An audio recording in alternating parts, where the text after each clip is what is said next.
Retirement is often seen as a destination, but we believe it's an opportunity to pursue your passions, realize your dreams, and live a purposeful life.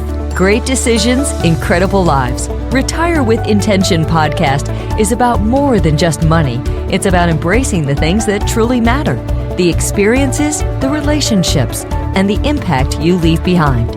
Here is your host, John Creekmur. Hey, John here. Welcome to another edition of Great Decisions, Incredible Lives, Retire with Intention. And I am so glad that you're joining us today. And I am so excited to introduce everybody to a new friend of mine, Donnie LaGrange. And Donnie is from Dallas, Texas. Interesting background that we're going to hop into here in a second. And our focus, as always, is making sure we walk through how do we make great decisions just to live that incredible life and to retire with intention. But it's not just about that end point, that retirement. It's truly living a life of intention. And there's so many different facets of that. And so, Donnie, he joined the financial services industry after retiring as a lieutenant colonel in the United States Army, totaling nearly 22 years. His service includes 6 years overseas, leading organizations as large as 2,600 people, and he served as a 2-star level protection program manager for Fort Carson and Atlantic Resolve, protecting our communities domestically and planning for the protection of potential future basing in Eastern Europe. Business credentials include project management professional and Six Sigma. Unbelievable process to go through a Six Sigma. Congratulations, Donnie, on going through that process. Thank you. And also you hold a BS in economics from the United States Military Academy at West Point, Master's of Education in Educational Psychology, emphasis on counseling with a focus on adult development, and served 3 years teaching psychology as a rotating faculty member for the USMA. An unbelievable blend of both the education, the practical experience, human involvement, and leadership. And Donnie, I'm so glad to have you with us today. Thanks, John. I appreciate that. Yeah, I was thinking about your military background. And so you've transitioned from military as far as that first stage of your career into being a financial advisor, working with clients all over the place, based in Dallas, Texas. I mean, is there much of an overlap between the military and working in financial advisory as far as in the role, or what things did you learn from your military service that actually apply in financial advising? Yeah, so that's a great question. Thanks. So the overlap, at least with my kind of interpersonal approach to advising, is all of those years leading and supporting people to accomplish, the unit's objective, and helping make sure that they had the resources and the training that they needed to be successful. Those are basic tenets of being an organizational leader. And a lot of those same concepts apply when I'm trying to support a client, right? When I'm helping them accomplish their mission, whatever their goal or accomplish their dream is. The personal transition for me was really a pretty fundamental one. Like you mentioned, I majored in economics in college. And in some ways, like you, John, I saw in another one of your podcasts, you were the guy in middle school who always, was working an angle, trying to make a buck or whatever. For me, that was baseball cards. And then in high school, I was on the FFA business management team, and we qualified for nationals. And so I was that guy all the way, of course, until, joining the United States Military Academy.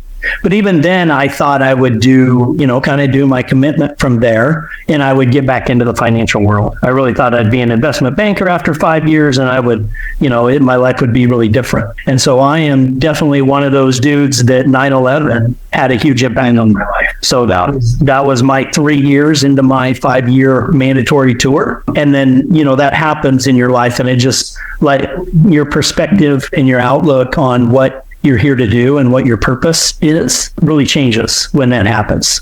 So when you're sitting in a room full of military guys and you're watching, the events unfold that day. So my 5 years turned into 20, almost 22, right? And so in some ways, I feel like when I made that first retirement, and I had that opportunity to reinvent myself and, develop a new identity and move forward post-military. For me, in a lot of ways, it was just getting back to what I felt like I was always kind of meant to do. It's interesting. I'm kind of actually concerned for all of our listeners today because you and I are two Midwestern guys, actually, they're kind of cut from the same cloth, or two peas in a pod. So if we start talking, maybe getting a little sidetracked by baseball cards and things that we did as far as running around the cornfields of the Midwest, I'm sure all of our listeners will be patient on that one, but that's not our purpose today, for sure. Looking at things, I mean, you have undergraduate in economics, and then plus the master's in psychology,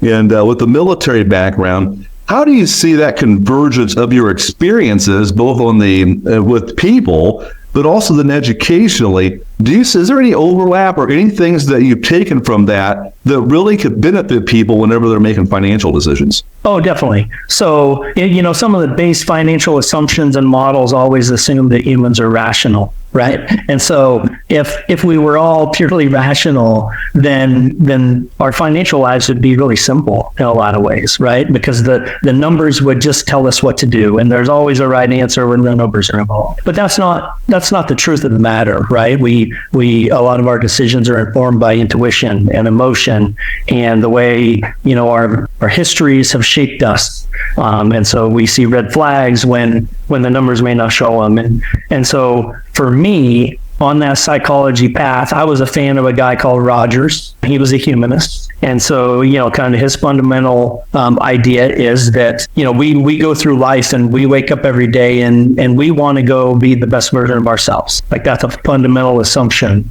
But we're not always aware of the things that we do that maybe inhibit our progress. And so for me as an advisor, when I'm helping people understand the decisions that they're trying to make, I always try to be attuned to, what are the undercurrents? What's going on in this client's life, or maybe happened in their history that is making this a difficult decision, or pulling them in a direction that maybe the numbers don't say is the best way for them to go. And so for me, I'm really comfortable kind of operating in that space. I'm not a licensed psychologist or anything like that, so I'm not doing therapy. But some of those things that I learned about goal setting and just understanding human behavior and rationality and how we make decisions certainly informs how I go about my day. Yeah, it's amazing how we all come from somewhere, and we're really a composition of all of our previous life experiences. And those experiences, they inform our decisions. And sometimes they went through a very extreme negative situation in the past. Well, then that may impact us to make a decision that's not in our best interest, because maybe it's from a fear standpoint, or maybe it's from a loss standpoint that we had before, just in life in general. And, I had a client that I still have a client, and worked with her now for close to 30 years, very successful in the business that she started and ran. But I could never figure out when I first met her why she had 100% of her money sitting in her savings account at the bank, and it was a large amount of money, over $1 million just in savings. As I got to know her, I realized that she was a single mom, raising two children that were 1 and 3, and not receiving any child support or any alimony that was court required to give to her. And so she started hoarding things as far as financially in that formative years of her life. Well, then that informed her decisions as an adult. So we had to walk through a lot of that. And in doing that, Donnie, it seems like, which really plays into the processes that you experienced in the military in your role and with your grade, as far as the process is probably just as important as the actual outcome. I would at least get you to the outcome. And so have you seen when clients have multiple goals they're planning for? And so maybe it's paying down debt, putting kids through college. Maybe it is something saving for a big goal in the future, or saving for retirement. Have you found there to be a process that should be followed by people to help them get to good decisions? Oh, wow. There's a ton behind that question. And honestly, a client that I met with very recently kind of embodies all of this that you're talking about. So a couple about my age, so I'm mid-40s, make more than enough money to accomplish everything that they want to accomplish. And, kind of came to us for some help getting organized. Their oldest is about to start his freshman year of college. And so that was kind of the immediate, like, hey, I didn't really prepare for this.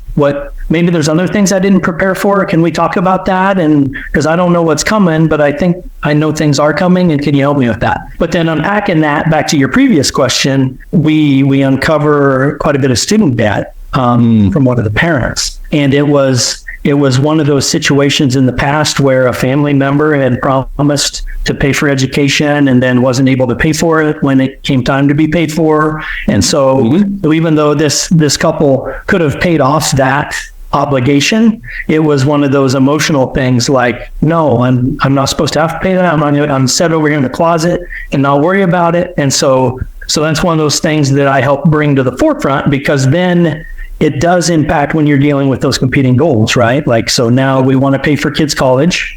We want to retire in the next 10 or 15 years. I don't want to work till I'm 70. And oh, by the way, I have my own college student debt I want to pay off. And so the process to go through there, at least for us, is we're pretty deliberate in kind of unpacking each of those things, because we want eventually whatever plan we put together and the way we work forward together, I want it to reflect the values of my clients and their priorities. In order to understand where their priorities lie and what's most important to them, we've got to kind of bring all those things and draw those out to the forefront. I think that's a big part of the value that we bring as advisors and planners in particular, not so much on the investment side, but on the planning side, is being the place and the person that those conversations can come. Because I think we get really busy in our daily lives, whether we're being parents. You know, I've got a sophomore in college, a high school senior, and a high school sophomore. And so I'm very busy as a parent. Plus, I want to be awesome at my job, and I want to be an awesome husband, and we have all these things going on in life. And so even being an advisor myself, my wife and I, we are most productive in our financial planning personally, like when we can take all that and set it all aside and we can meet with our advisor, in our firm, and it gives us a space to work through it. We dedicate the time and it gives us a space, and that's really valuable, I think. So you asked me, is there a process? I think different advisors use different processes, but what I would encourage people is, that's the value of that is not that you receive is not really something that you can put a number on, right? Mm-hmm. But I would encourage people who are struggling with these multiple priorities and multiple goals and not sure how to start to move forward with it, is to see an advisor. Yeah. Just like that's kind of step one is go ahead and start a relationship with someone that you can help, that can help you. Yeah. And when I was looking over process, I know there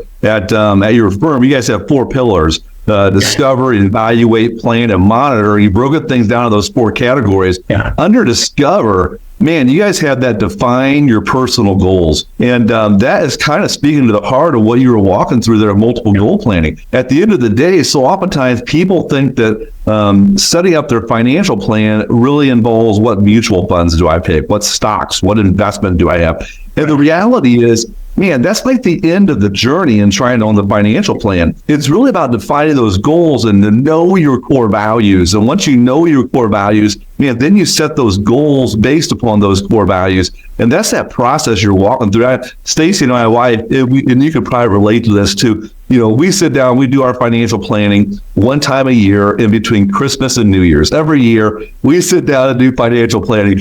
And I'm going to say 95% of the conversation, it doesn't involve money. It doesn't involve the balance sheet. It doesn't involve how our investments do. Actually, I look at my investment accounts, their return one time a year. I know some people will look at their app every single moment of every day, and it's like, boys, you're missing the point, because that leads to the psychology of it, right? But at the end of it, we take that time to go through and say, what's our core values? What do we hold dear? And from there, what are the goals in the next 12 months, 36 months, 60 months, and then longer that we want to try to achieve? And that's what you're walking through right there at the beginning. You have all these different multiple goals. Let's start to prioritize those based upon what our core values are. Yes, sir. And that also serves another purpose for us, is because we don't try to be everything to everyone. And we know, what we do may not be the right fit. We're fiduciaries. And so we see it as our obligation very early on in the relationship is to understand the client and what the client needs.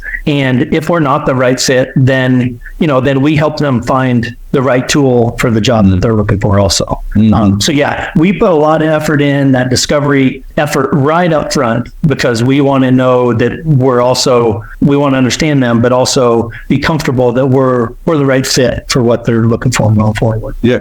I see it, Donnie. You were talking about getting that right fit, defining those goals, making sure you do a lot of due diligence in the beginning. But once that's done, then the next step in that process is simply evaluate where people are at in their life journey of, we're here at point A, here's what we have, our goal is this, where are we at in the process? And maybe it's just me whenever I talk to people, but it seems to me that most folks don't really have an idea of where they're at in realizing their goals. Have you experienced the same thing? Yeah, so definitely. And that is the one point in our processes where we going in, when we first meet the client, before we do the analysis, we don't know where that second conversation is going to lead, right? Because to your point, some people will not pay attention to it at all, and they may have, you use dreams in your verbiage on your sheet here. I see we don't talk a lot about dreams. We do a lot of goal setting, but that's second meeting. So what we do after the first meeting, after we have that discussion, is we take everything that you explain to us about what you want to accomplish, and then we collect all the data. The data side of it plays a role, and we put that all together and we model it out. And so, like, the second meeting is, okay, if you don't change a thing, if you keep doing what you're doing, financially, this is what it looks like. And we have that conversation about how that either supports the goals or it doesn't support the goals. And even if it supports the goals, it may not be the most efficient way to do it. And so we have that discussion. After we do that analysis, we have that discussion, which we call a strategy meeting, right? Because then sometimes once it's brought in the forefront, people say, oh, okay, now I kind of know where I'm at. Sometimes there's a little bit of goal revision. Sometimes there's oh, hey, I'm in way better shape than I thought I was. Well, what can I do now? What do people that are in great shape do? Because I hadn't thought about that, And so that's a really defining meeting. That strategy meeting that follows our analysis is a really defining meeting of where I go from there in the planning standpoint. Also in that meeting, I try to have a draft plan of the goals that they share and how well they're on track to meet those at that point in time. And so it's one of my favorite meetings, but it can also be one of the most challenging meetings, because sometimes for the first time, someone is telling them, hey, we may not be on track to accomplish all this. So we need to have another discussion about these goals or your priorities, or, how you want to apply cash flow going forward, because you might need to make some changes in your lifestyle to accomplish what you want to accomplish. Yeah. And then sometimes it's awesome. It's the funnest meeting ever, because you're telling someone like, hey, all those things you had explained, like, you're there. What else do you want to do? Like, let's, and so that's a really, like I said, it's oftentimes it's a very rewarding discussion, but not for the same reason. It can be a celebration, or it can be an acknowledgement that we need to roll up our sleeves and work together to accomplish what they want to accomplish. Well, and no matter what it is, and I totally agree. Whenever you do an analysis, and you say, based upon the economic facts, the numbers, how do they line up, and how do they project out based upon your goal objective? No one is ever exactly to the penny on point. They're either ahead or they're behind. And so either one, it starts a discussion. And that discussion ultimately takes you back to the goals that were set as the starting point. So when we kind of think about those goals, Donnie, you mentioned that sometimes they're not aligned. Let's just say it that way. If someone is married, they're not married or in a relationship of some kind, they're committed, they're working through goal planning and financial planning together. How often do you see, is it rare that their goals are out of whack, or is it kind of normal that there's some variation in goals? What do you see on that? Very normal for some variation in goals. And there's a varying degree of communication among the two, right? Among the couple's dynamic. And so sometimes they'll come in together and they may be aligned, or they may be incongruent or disaligned. But if they've communicated about that ahead of time, that's usually pretty obvious. When it can be delicate and challenging is when there is incongruence and maybe they haven't communicated among themselves yet. It can be a really challenging environment. But again, that's where, for me, in my background, I'm comfortable in that space. And what I think is really important is that the communication does not shut down if there's incongruence there, because that leads to a bigger issue. If we communicate about it and we work through it, we can resolve it, right? We can move forward through it. Yeah, I'll tell you, I wish I would have had you in a meeting I had about a year ago. we had a client walking into that second meeting, and so actually the first meeting, we're talking about their primary goal objective was on retirement planning. And the wife said, I'm planning on retiring into this year, and I'm planning on him working another 10 years because I don't want to spend too much time with him. And so, so they were a little bit incongruent in their goals. And so, with your military, how do I knock it down as far as with an escalating situation? Yes. Well, and so I can share that in my own life. So a lot of those years in the military, there was a lot of time my wife and I were, we were a team handling things. She's raising 3 kids and, I'm in Afghanistan. And so coming back, and then we come back together, right? And there's that reintegration that you go through, right? And all that. But my military retirement was the first time, that I wasn't working 65, 70 hours a week. Right. Like, even if I wasn't deployed, I was one of those guys who probably worked too hard and too much and all that stuff. Sure. And so when I retired, for the first time in my wife's life, I'm actually home. Like, I'm around, like, a lot. And so we had to have, and to your point, we had to have that conversation like, oh, okay, yeah, I hadn't thought of that. I thought it was all just going to be, it was all going to be awesome. But then you get in each other's space, and that's just, those are changes to navigate through. Back to the idea that this concept of retirement or financial independence is not purely a financial one, right? When we spend a lot of time talking about when you retire, and we use financial independence, which we broadly define as you're working because you want to, not because you have to, right? Definitely. So now you're home all the time. What are you doing for fulfillment? Like, for all these years, you've been this type A money earner, corporate go-getter. You're just going to turn that off? Where's all that energy go? Where's all that passion go?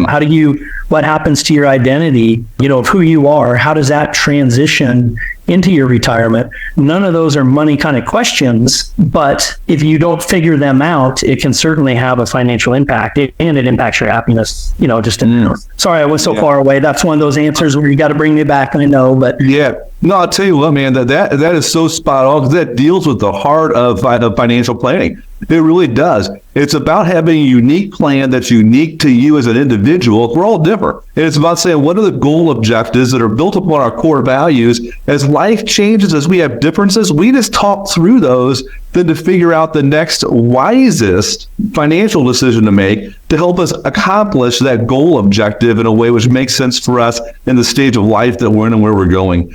And I think that summarized that entire conversation so clearly. And so it brought down some huge meat and value to people. And so, Donnie, you and I can sit and talk maybe we'll do it next time I'm down in Dallas. We'll get together and get some brisket, and we'll get together and sit down and chat a little more. But I'll tell you what, it's been great chatting with you, Donnie. And I know our listeners are walking away with so much unbelievable content. So thank you so much for being with us today. And everyone, thank you for listening in today. And we'll be back next time as far as the great decisions, incredible lives, and truly live that life of the intention. Talk to you all later on.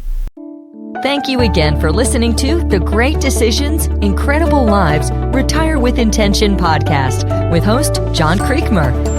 Follow us on social media, visit our website, and join our community of like-minded individuals redefining retirement and living incredible lives. Please leave us a review and share our podcast with others who may benefit. We wish you a future filled with purpose, fulfillment, and the joy of living your incredible life in retirement.